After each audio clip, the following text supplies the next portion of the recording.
Sa pagdampi ng unang sinag ng araw sa dagat ng Palawan, sumasayaw ang mga alon na tila kumakaway sa mga punong kahoy na nagtatago ng mga kwento ng daigdig. Isang malalim na paghina ang maririnig mo, amoy ng lupa, ng basang dahon, at ng misteryosong usok na nagmumula sa pusod ng kagubatan. Sa loob ng 10 segundo, naririnig mo ang bulong ng mga ibon, ang pag-ugong ng hangin, at ang tahimik na tawag ng isang tinig na tila nagmumula sa pagitan ng mga punong kahoy. Sino ang nagtatago ng mga lihim ng Palawan? Ang tanong na ito ay humahaplos sa imahinasyon, nag-iwan ng bakas ng pagnanasa na tuklasin ang nakatagong alamat na matagal nang binabalutan ng anino. Sa bawat hakbang sa makakapal na kabubatan, damang-dama ang bigat ng kasaysayan na nakaukit sa bawat punong kahoy at bato. Ang Palawan ay hindi lamang isang piraso ng lupa na napapaligiran ng dagat, ito ay isang buhay na aklat na may mga pahina na gawa sa mga ugat at dahon. Ang mga sinaunang tribo, ang mga manlalakbay, at ang mga pusong naghangad ng kayamanan, lahat sila ay nag-iwan ng bakas na humahalo sa hangin. Subalit, sa kabila ng kagandahan, may isang suliranin na nananatiling tahimik, ang pagguho ng mga kwento, at ang unti-unting pagkawala ng mga alamat na nagbibigay buhay sa kagubatan. Habang lumalalim ka sa mga landas ng gubat, mapapansin mo ang mga kakaibang senyales, mga bato na hugis pusong naglilihim ng mga pangarap, mga ilog na kumikislap sa dapit hapon, at mga puno na tila nagbubukas ng kanilang mga sanga para magsalita. Ang mga ito ay mga pahiwatig ng isang mas malalim na misteryo, isang lihim na hindi basta-basta isinasalaysay. Ang mga kwento ng mga diwata, ng mga halimaw na nagtatago sa lilim, at ng mga bayani na nagbubuo ng kapalaran ng kalikasan ay nagmumulto sa hangin, naghihintay na muling mapakinggan ng mga mapanlikha. Sa pag-ikot ng iyong mga mata, makikita mo ang mga mata ng kalikasan na nagmamasid, ang mga hayop na nagtatago sa likod ng mga dahon, ang mga ibong humahataw sa himpapawid, at ang mga insekto na nagliliparan na parang alitaptap sa dilim. Ang bawat paghinga mo ay nagiging bahagi ng isang ritual, isang pagtawag sa mga espiritu ng gubat. Sa kabila ng modernong mundo, may mga tao pa rin na naniniwala na ang kagubatan ay may sariling wika, at ang bawat punong kahoy ay may sariling puso. Ang tanong, paano natin mapapangalagaan ang mga lihim na ito habang patuloy na sumisiklab ang pagnanasa ng tao na tuklasin at gawing pag-aari? Sa paglapit mo sa sentro ng kagubatan, mararamdaman mo ang pag-ikot ng oras, para bang ang mga taon ay nagiging sandali at ang mga sandali ay nagiging alaala. Ang mga alamat ng Palawan ay hindi lamang basta mga kwento, sila ay mga susi sa pag-unawa sa ugnayan ng tao at kalikasan. Ang mga ito ay nagtuturo ng paggalang, ng kahalagahan ng balanse, at ng kahulugan ng tunay na kagandahan na hindi nasusukat sa materyal na bagay. Ang tanong na humahari sa iyong isipan, sa anong paraan mo maibabalik ang boses ng mga sinaunang alamat na ito sa mga bagong henerasyon?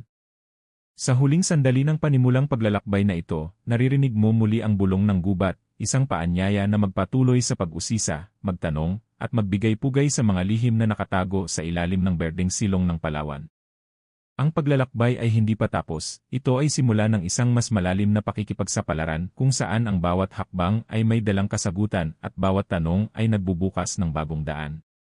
Sa susunod na yugto, haharapin natin ang mga kasaysayan, mga alamat, at mga pangarap na nag-iwan ng bakas sa puso ng kagubatan. Ang tanong ngayon, handa ka na bang tuklasin ang mga nakatagong hiwaga na naglalakbay sa pagitan ng mga ugat at bituin? Sa paglapit mo sa pinakapusong bahagi ng kabundukan, mapapansin mo ang kakaibang anyo ng bato, mga stalaktita at stalagmitang hugis alon na tila humahaplos sa mga aninong nagmumula sa dagat. Ang mga hugis na ito ay hindi basta-basta, sila ay patunay ng ions ng pag-ukit ng kalikasan sa ilalim ng lupa. Sa paglipas ng milyong taon, ang paggalaw ng tektonikong plato at ang patuloy na pagdaloy ng tubig-tubig ay nagbunga ng isang komplikadong karst na kapaligiran. Sa bawat pag-ikot ng ilog sa loob ng mga kuweba, isang bagong silid ay nabubuksan, at ang mga patak ng ulan ay nagiging perlas na kumikislap sa dilim. Sa ganitong anyo, ang kagubatan ng Palawan ay nagiging tulay sa pagitan ng lupa at ng dagat, isang buhay na ekosistema na walang katumbas. Bukod pa rito, ang pag-unlad ng mga mikrohabitat sa loob ng mga bato ay nagbigay daan sa libu-libong espesye ng insekto na hindi matatagpuan kahit saan sa mundo. Isang halimbawa ang paru-parong may pakpak na kulay sinag ng araw na lumilipad lamang sa loob ng mga malalim na lagusan tuwing umaga. Ang mga insekto ito ay may mahalagang papel sa pulinasyon ng mga endemic na bulaklak na kumikilala lamang sa amoy ng kahoy na may edad na ilang daang taon. Sa pag-ikot ng panahon, nabuo ang isang maselang network ng pag-asa at pag-asa, isang sinulid na nag-ugnay sa bawat organismo, mula sa pinakamaliit na mikroskopikong algae hanggang sa pinakamalaking ahas na naglilihim sa ilalim ng mga ugat. Samantala, ang mga ilog na dumadaloy mula sa kabundukan patungo sa baybayin ay nagdadala ng sustansya na nagpapasigla sa korales at seagrass beds sa baybayin. Ang nutrient cycle na ito ay isang halimbawa ng tinatawag na Lansia coupling, kung saan ang kalusugan ng kagubatan ay direktang nakakaapekto sa buhay dagat. Kapag ang kagubatan ay nasira, nababawasan ang kakayahan ng mga ilog na mag-filter ng sediment, kaya nagiging malabo ang tubig at nasisira ang coral reefs. Sa ganitong konteksto, ang pangangalaga sa kabubatan ay hindi lamang para sa mga hayop at halaman sa loob, kundi pati na rin para sa mga mangingisdang umaasa sa mga isda sa dagat. Dapat mong isipin na ang isang pagputol ng punong kahoy ay maaaring magdulot ng pagkasira ng tahanan ng isang buong komunidad ng mangingisda sa ibaba. Gayunpaman, may isang aspeto ng Palawan na bihirang napag-uusapan, ang papel ng mga katutubong pamayanan sa paghubog ng ekolohikal na balanse. Sa loob ng libong taon, ang mga grupong katutubong Palawin ay gumamit ng tradisyonal na pamamaraan ng tea-kainin na may mahigpit na limitasyon. Sila ay nagpuputol lamang ng ilang punong kahoy bawat taon at agad itong pinapalitan ng bagong punla. Ang ganitong uri ng agroforestry ay nagdudulot ng masaganang anihan nang hindi sinisira ang kabuuang istruktura ng kabubatan. Sa kasalukuyan, ang ilang proyektong pangkonserbasyon ay nagsasama ng kanilang kaalaman sa modernong agham, nagtataguyod ng mga community-based forest management na nagbibigay ng kabuhayan habang pinapangalagaan ang biodiversity. Kaya naman, sa pagtingin mo sa kasalukuyang kalagayan ng Palawan, mapapansin mo rin ang pag-usbong ng mga teknolohiyang pammonitoring. Ang paggamit ng drone sa pagkuha ng larawan mula sa itaas ay naglalantad ng mga patong-patong na deforestasyon na dati hindi nakikita ng mata ng tao. Sa bawat snapshot, nabubuo ang isang detalyadong mapa na nagpapakita kung saan dapat itutok ang mga programa sa reforestation. Sa pag-asa, ang mga datos na ito ay magiging susi sa paglikha ng mas matibay na plano para sa kinabukasan. Sa huli, ang mga lihim ng Palawan ay hindi lamang nakatago sa mga alamat, ito ay nakaukit sa bato, nasa pag-ikot ng ilog, at buhay sa pakikipag-ugnayan ng tao at kalikasan.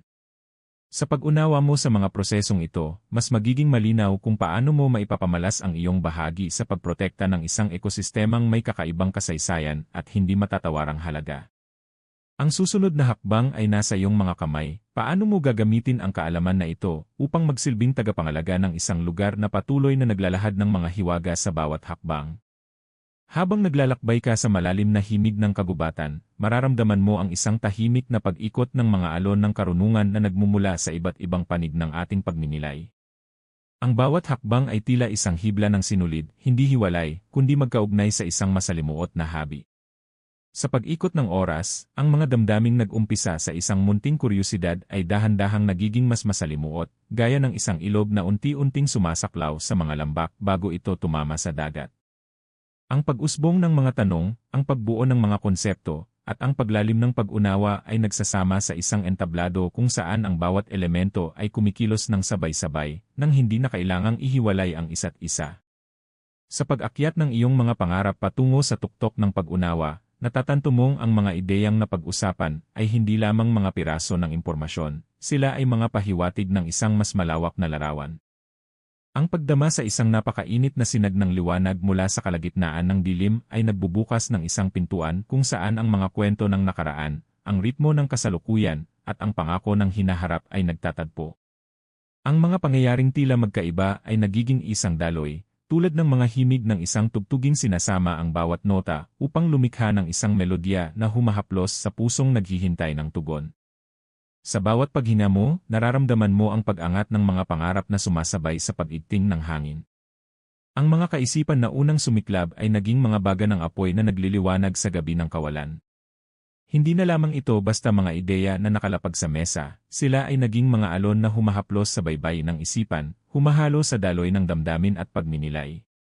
Ang pag-ikot ng mga ito ay parang isang orkestra na unti-unting tumitindi ang tugtugin, mula sa tahimik na simponya ng pag-isip hanggang sa marahas na kresendo na nagpapakilos sa bawat hibla ng ating pagkatao. Habang patuloy na umuusbong ang ritmo, naririnig mo ang bulong ng mga tanong na hindi pa nasasagot, mga tanong na nagsisilbing ilaw sa dilim. Ang mga ito ay hindi nagmumula sa pag-aalala, kundi sa pag-asa na may mas malalim pang kahulugan ang naghihintay. Ang bawat pangungusap na iyong naririnig ay nagsisilbing hagdang pataas, at sa pag-akyat mo, mas nagiging malinaw ang anyo ng landas na iyong tinatahak. Hindi mo na kailangang tingnan pa ang mga bato o mga punong nagkukubli ng lihim, ang lahat ng ito ay nagiging bahagi ng isang mas malaking sinfonya na naglalarawan ng pag-iral ng kabuuan. Sa paglapit mo sa pinakapatlang ng paglalakbay, dama mo ang pagdagsa ng enerhiya, isang alon ng pagkakaugnay na walang hangganan. Ang mga konsepto na dati tila nag-iisa ay ngayon nagiging isang naglalakbay na ilog na hindi na kailangang ibahin pa ang direksyon. Ang pakiramdam ng pag-asa at pagkakaisa ay humahaplos sa iyong puso, na tila nag-aanyaya sa iyo na maging bahagi ng isang mas malawak na pag-ikot ng buhay. Ang pag-unawa mo ay lumalalim, at ang bawat pagninilay ay nagdadala ng mas mataas na antas ng kamalayan, na naglalapit sa iyo sa isang sandali ng paglilinaw na walang kapantay. Sa wakas, naririnig mo ang huling pintig ng isang drum na unti-unting sumasabay sa tibok ng iyong puso. Ang ritmo ay tumitindi, hindi upang magwakas, kundi upang magbigay daan sa susunod na yugto, isang sandali kung saan ang lahat ng ito ay magtatagpo sa iisang pagtanaw. Sa pagninilay mo sa paglalakbay na ito, pakiramdam mo ay parang isang bulaklak na unti-unting bumubuka, handa nang ipakita ang kanyang pinakamagandang anyo. Ang paglalakbay mo ay hindi nagtatapos dito, ito ay nagiging isang paunang hakbang patungo sa isang mas malalim na pag-unawa na magsisilbing ilaw sa mga susunod pang landas. Sa pag-ikot ng huling liwanag sa dapit hapon, tila ba ang bawat dahon ay humihinga ng sabay, nag-aanyaya ng isang tahimik na pagninilay. Ang mga punong kahoy na noon ay nagbubuklod sa mga alamat at sa mga pagninilay ng mga ninuno, ay muling nagiging mga haligi ng pag-asa. Sa kanilang mga ugat, dumadaloy ang mga kwento ng pag-ibig sa lupa, ng pakikipagkasundo ng tao at kalikasan, at ng pag-asa na kahit ang pinakamatinding unos ay maaaring mapagdaanan kung magkasamang magtatayo ng mga bagong ugat. Ang gubat ng Palawan ay hindi na lamang isang mapanlinlang na anyong lupa, ito ay isang salamin ng ating mga puso, kung saan ang bawat tibok ay sumasabay sa ritmo ng pag-ikot ng mundo. Sa paglapit ng gabi, ang mga alitaptap ay naglalakbay sa hangin, nag-iwan ng mga bakas ng liwanag na parang mga bituin na bumababa upang saksihan ang pag-aalaga ng mga tao sa kanilang tahanan. Ang kanilang pagdanakdaloy ay paalala na ang mga munting hakbang, isang binhi na itinanim, isang punong pinangangalagaan, isang awit na inawit sa gitna ng kabubatan, ay may kapangyarihang magpabago ng agos ng panahon. Ang pag-ibig na ibinubuhos sa lupa ay nagbubunga ng mga pangarap na tumutubo sa lilim ng mga puno, at ang mga pangarap na iyon ay humahabi ng mga bagong alaalang magpapatuloy sa susunod na henerasyon. Sa bawat paghinga ng hangin, dama natin ang sinasabi ng kabubatan, ang katotohanan ay hindi nakatago sa mga bato, kundi nasa mga puso ng mga nagmamalasakit. Habang lumalalim ang kadiliman, sumisiklab ang isang mapayapang apoy sa gitna ng isang patag na paglilinang. Ang apoy ay hindi naglalaman ng galit o pagnanais na sirain, kundi naglalarawan ng init ng pagkakaisa at ng liwanag ng kaalaman. Ang mga aninong sumasayaw sa paligid nito ay mga anyo ng mga sinaunang espiritu, hindi upang mangilad, kundi upang magpaalala na ang mga alaala ng kabubatan ay mananatiling buhay basta't mayroong mga kamay na handang hawakan at mga bibig na handang magsalita. Ang mga anak ng bukas, na humahawak sa mga bituin na kumikislap sa kanilang mga mata, ay may pagkakataong maglakbay sa mga daang hindi pa nasusulat, at sa paggawa nito ay magdadala ng bagong pag-asa sa mga ilog na umaagos sa paanan ng bundok. Sa huling sandali, ang liwanag ng araw ay muling sumikat, tumatagos sa mga sanga, at naglalarawan ng isang gintong landas na humahaplos sa mga paanang naglalakad. Ang landas na ito ay hindi lamang isang daan patungo sa dagat, kundi isang paanyaya na magpatuloy sa paglalakbay ng pag-unawa at pangangalaga. Ang mga mata ng manonood ay natitigil sa isang batang kamay na dahan-dahang iniaabot ang isang binhi patungo sa lupa, at ang binhing iyon ay nagliliwanag sa gitna ng dilim. Sumisimbolo ng pag-asa na kahit isang munting kilos ay maaaring magbunga ng malawak na pagbabago. Sa pagtanaw sa kaharian ng gubat, naway magsilbing paalala ito na ang tunay na ginhawa ay nagmumula sa pakikipagkaisa sa kalikasan, at ang tunay na lakas ay nagmumula sa pag-alaga sa mga kwento na bumabalot sa ating mga pinagmulan. Habang ang kamera ay unti-unting lumalayo, nakikita natin ang kabuuang tanaw ng kabubatan, mga bundok na nakatayo, ilog na dumadaloy, at mga ibong nagliliparan sa itaas. Ang huling hinga ng hangin ay nagdadala ng isang bulong na marahang nagsasabi, ang paglalakbay ay hindi nagtatapos dito. Ang pagsisimula ay nasa bawat sandaling pinipili mong pakinggan ang tinig ng lupa.